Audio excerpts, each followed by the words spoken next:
పాకిస్తాన్లో అంతకంతకు టెన్షన్ పెరుగుతుంది. భారత్ సైలెన్స్ను అర్థం చేసుకోలేక పాక్ సతమతమవుతుంది. ఈ క్రమంలో పీఓపీపై ప్రధానంగా పాక్ ఫోకస్ పెట్టినట్టు తెలుస్తుంది. 1000 మదర్సాలను అధికారులు మూసేశారు. ఉగ్రవాదులను ఇప్పటికే సైనిక శిబిరాలకు పాక్ ఆర్మీ తరలించారు. అలాగే పీఓకేలో ప్రజలను అప్రమత్తం చేశారు. 2 నెలలకు సరిపడా ఆహార పదార్థాలు స్టోర్ చేసుకోవాలని పాక్ సూచించింది. పౌరులు బంకర్లలోనే ఉండాలని హెచ్చరికలు జారీ చేసింది.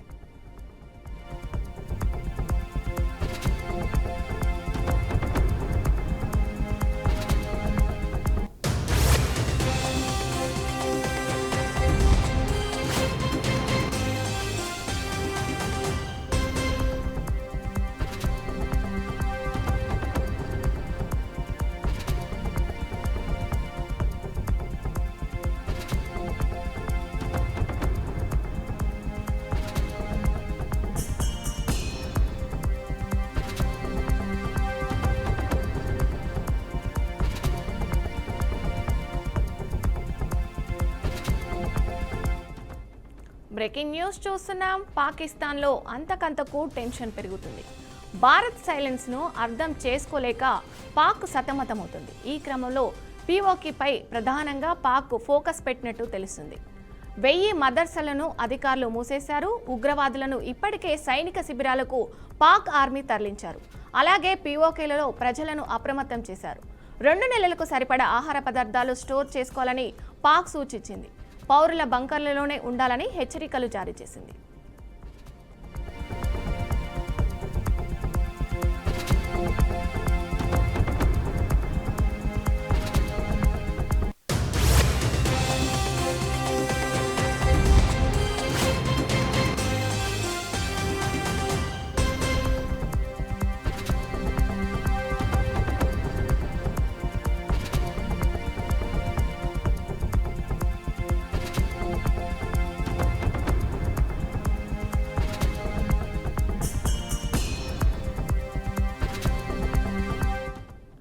ఇక ఇదే అంశంపై మరింత సమాచారం మేనేజింగ్ ఎడిటర్ చిదంబరెడ్డి అందిస్తారు. చిదంబరెడ్డి, మనం చూస్తున్నాం ఏదైతే పాకిస్తాన్ ఓవైపు మేము యుద్ధ సన్నద్ధతలో మునిగిపోయామని చెబుతోంది. వాళ్ళు ఏదైతే వెనకాల నుంచి బ్యాక్ స్టాబింగ్ చేసేందుకు అవసరమైన కార్యక్రమాలు కూడా చేస్తున్నారు మనం ఎప్పటికప్పుడు గమనిస్తున్నాం. అందులో భాగంగానే ఇవాళ ఏదైతే పాక్ ఆక్యుపైడ్ కాశ్మీర్ ఉందో ఆ కాశ్మీర్ కు సంబంధించిన పౌరులకు ఇప్పటికే హెచ్చరికలు జారీ చేయడం కానివ్వండి, హెచ్చరికలు జారీ చేసే క్రమంలో కూడా పూర్తి స్థాయిలో పాకిస్తాన్ లో ఉన్న ఉగ్ర మూకలు కానివ్వండి, ఉగ్ర సంస్థలన్నీ కూడా పాక్ ఆక్రమిత కాశ్మీర్ ఏదైతే ఉందో అందులో ఉన్న మదరసాల ద్వారానే వాళ్లను అలా మోటివేట్ చేస్తుందని గతంలో కూడా ఎప్పటి నుంచో మనకు దీనికి సంబంధించి ఆరోపణలు వినిపిస్తుంటాయి, విమర్శలు వెలువెత్తుతుంటాయి. అందులో భాగంగానే ఏదైతే పీఓకేలో ఉన్న మదరసాలు దాదాపుగా 1000కి పైగా మదరసాలు, అందులో వేలాది మంది స్టూడెంట్స్ ఎవరైతే ఉన్నారో వాళ్ళందరినీ కూడా రావద్దని చెప్పడంతో పాటు అక్కడ రెగ్యులర్ గా జరిగే ప్రోగ్రామ్స్ అంటే వాళ్ళు బహిరంగ సభల్లాగానే బహిరంగంగానే అందరినీ వాళ్ళు మోటివేట్ చేసే ప్రయత్నం చేస్తూ ఉంటారు.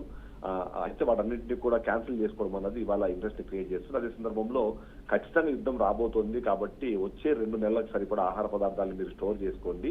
మేము ఒకవేళ యుద్ధమే అనివార్యమై యుద్ధంగానే ఒకవేళ జరిగితే మేము సైరన్ మోగిస్తాము. సైరన్ మోగిన ప్రతిసారి మీరు బంకర్లో వెళ్లి దాక్కోవాలి అన్న విషయాన్ని వాళ్ళకు అఫీషియల్ గా అనౌన్స్ చేసే ప్రయత్నం చేస్తుంది. అయితే పాక్ ఆక్రమిత కాశ్మీర్ కు సంబంధించి ఎప్పటి నుంచో ఒక రకమైన వివాదం చెలరేగిన నేపథ్యంగానే కూడా కొనసాగుతున్న నేపథ్యంలో కూడా పాక్ ఆక్రమిత కాశ్మీర్ పైననే భారత్ కూడా ఇప్పుడు పూర్తి స్థాయిలో ఫోకస్ చేసే అవకాశం ఉంది. ఎందుకంటే మొదటి నుంచి భారత్ మాట్లాడుతోంది ఉగ్రవాదులు కానివ్వండి, ఉగ్రవాద సంస్థలు కానివ్వండి వాటిని తుదముట్టించడం అన్నది మా బాధ్యత అని తీసుకున్నప్పుడు ఓవైపు మనము మావోయిస్టులను గమనించినప్పుడు కూడా కర్రెగుట్టలో ఎవరైతే దాదాపు 1000 మందికి పైగా మావోయిస్టులు ఉన్నారన్నప్పుడు పూర్తిగా వాటిని చుట్టుముట్టి అక్కడ ఖాళీ చేసి వాళ్ళను తుదముట్టించి దాన్ని ఎట్లయితే వశపరుచుకునే ప్రయత్నం చేస్తాం, అదేవిధంగా పీఓకేను కూడా వశపరచుకోవడం ద్వారా వాటిని స్వాధీనం చేసుకోవడం ద్వారానే భారత్ ఈ యుద్ధం కానివ్వండి ఇతర వాటిని గెలిచే అవకాశం ఉంది, లేదా గెలిచినట్టుగా మనము భావించాల్సిన అవసరం ఉందని ఒక విధంగా మాట్లాడుకుంటున్నారు. కాబట్టి ఖచ్చితంగా పీఓకేని ఇప్పుడు భారత్ స్వాధీనం చేసుకునే ప్రయత్నం చేస్తుంది అన్నది పూర్తి స్థలాలకు సమాచారం. అంతేకాకుండా మరొక కీలకమైన అంశము భారత్ ఒకవేళ ముందుకు వెళ్లాలనుకుంటే పీఓకేకి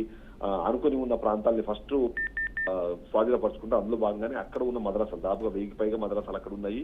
అందులో ప్రతిరోజు చాలా మంది అక్కడ నేర్చుకుంటుంటారు కాబట్టి చదువు కాబట్టి ఫస్ట్ ఆ మదరసాల మీద టార్గెట్ చేసే అవకాశం ఉంది. అవన్నీ ఉగ్రవాదులకు సంబంధించిన ట్రైనింగ్ సెంటర్స్ గా భారత్ భావిస్తుంది కాబట్టి వాటిని నాశనం చేసే అవకాశం ఉంది అనే ఉద్దేశంతోనే ఆ మద్రసాలు మొత్తం పూర్తిగా మూసివేసి దానికి ఎవరైతే స్టూడెంట్స్ వెళ్తారో వాళ్ళందరినీ కూడా అక్కడికి రావద్దని చెప్పడంతో పాటు 2 నెలలకు సరిపడా ఆహార పదార్థాలు స్టోర్ చేసుకోవడం ద్వారా యుద్ధం అన్నది అనివార్యమైతే అక్కడ ఉన్న ప్రజలకు ఇబ్బంది కలగకూడదని చెప్తున్నారు. కానీ అక్కడ ఉన్న పౌరులు మాత్రం కొద్దిగా డిఫరెంట్ గా ఆలోచిస్తున్నారన్న సమాచారం అయితే మనకుంది. అందులో భాగంగానే పాక్ ఆక్రమిత కాశ్మీర్ లో ఉన్న వాళ్ళు గతంలో మేము భారతదేశానికి సంబంధించిన వాళ్ళకి కాదు పాకిస్తాన్ సంబంధించిన వాళ్ళము అని చెప్పేవాళ్ళు. అయితే ఆ తర్వాత భారత్ లో ప్రస్తుతం జరుగుతున్న అభివృద్ధి కానివ్వండి లేకపోతే ప్రస్తుతం ఉన్న పరిస్థితులను అర్థం చేసుకొని పాకిస్తాన్ లో తినడానికి తిండి కూడా లేని సందర్భంలో ఒకవేళ నిజంగానే వాళ్ళకు అవకాశం ఇస్తే వాళ్ళు భారత్ తో కలవడానికి ఇష్టపడుతున్నారు అనే విధంగా చాలా మంది మాట్లాడుతున్నారు మనం చూస్తున్నాం. ఎందుకంటే చాలా పాకిస్తాన్ సంబంధించిన కానివ్వండి కొన్ని సోషల్ మీడియా ప్లాట్ఫామ్స్ ఏవైతే ఉన్నాయో అక్కడికి వెళ్ళి ప్రజలకు సంబంధించిన ఇన్ఫర్మేషన్ లేకపోతే వాళ్ళకున్న ఆలోచన ఎలా ఉంది అనే విషయాన్ని వాళ్ళ ఉద్దేశాలు ఎలా ఉన్నాయనే విషయాన్ని తెలుసుకునే ప్రయత్నం చేస్తున్న నేపథ్యంలో కూడా ఎక్కువ మంది భారత్ తో కలిసే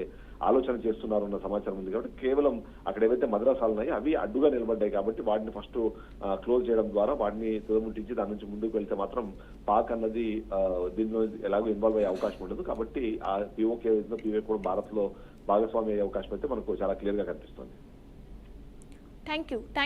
థ్యాంక్స్ ఫర్ ద అప్డేట్.